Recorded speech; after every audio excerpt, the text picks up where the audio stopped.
around and fight.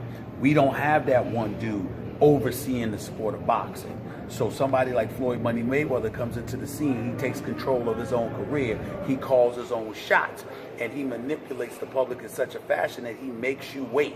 And then after you wait, he gives you 24 access, because it is true.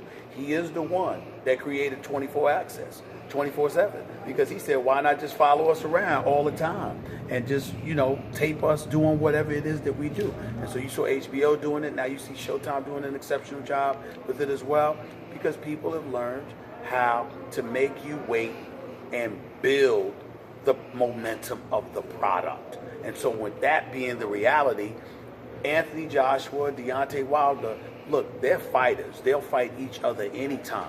But there's a reason why they haven't grabbed their promoters and said, damn it, make the fight now. Because the promoters have convinced them the longer you wait, the more money is waiting for you down the pike. And as long as that's the reality, that's what they're going to keep doing to us, making us wait. You talked about the successful finances of Floyd Mayweather. How did Floyd change the game of boxing from a financial standpoint? About what I just said, making you wait. And not only that, marketing himself brilliantly. He didn't mind being a pariah.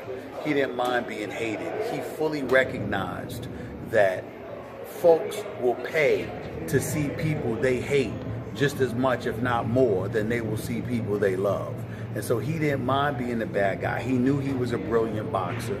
He knew he was a defensive magician in the ring, and that 9.5 times out of 10, no one would be able to touch him.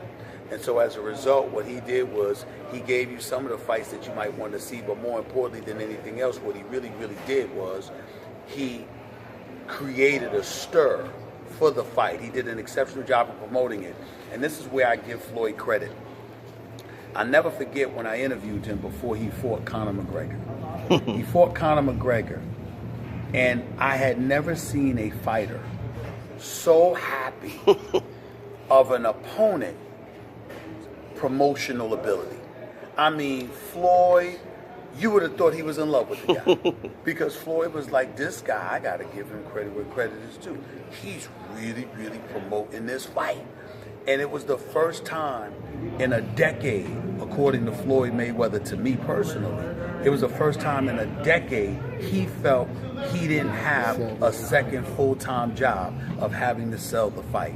And so he was incredibly appreciative of it. And so when you look at these other fighters, lots of times, people don't realize this, sometimes when they step in that ring, sometimes they're angry at the opponent because the opponent didn't do a good enough job of promoting the fight, because they wish that they had done a better job of it. So you see a guy like Deontay Wilder saying what he said, but in his eyes, yeah, he might mean it, but he's also doing his job to promote the fight.